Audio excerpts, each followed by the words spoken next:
mathematically and logically, trading Maxx Crosby makes a lot of sense because by the time the Raiders are good, he'll be in his 30s. And okay, we can get a lot of good draft capital for him. It might be smart, blah, blah, blah.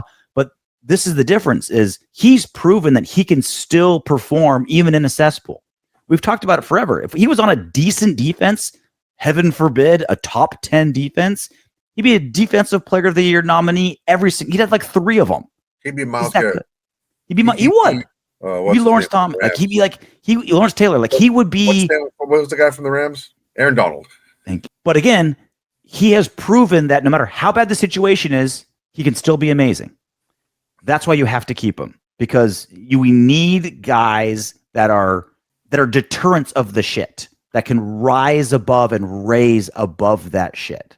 Because look, if we were the Eagles, if we were the Chiefs, if we were the Rams, if we were the Colts, then I'd say, okay, like, yeah, like this team is this organization has proven they can get good draft picks and develop them and be smart with them. And we of course want 2 good players, 2 good young players over 1 good old player. Like that's a no-brainer, right? Like we've proven we can do that. The Raiders have proven opposite.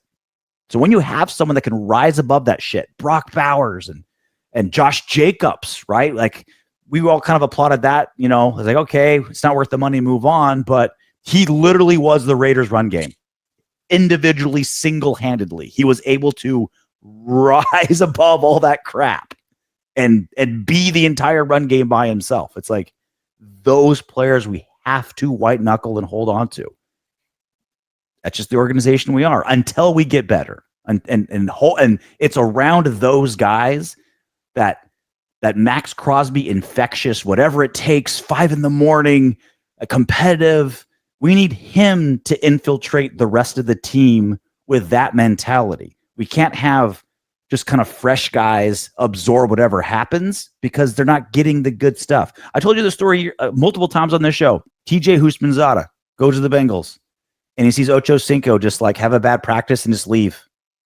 And coaches don't do anything. No one says anything. No punishment. He's like, oh, that's just how it is in the NFL. That's just how it works. You can just be a diva, throw a temper tantrum, bounce off. That's how it is in the NFL. That's it. We need players opposite of that. We need players that are like, oh man, things are going. Maxx Crosby's he's here at 5 a.m. again, even though the Raiders are 2-10. Wow, like that's what it takes for success. We need that to bleed into everything, not what's going on bleeding into who we have.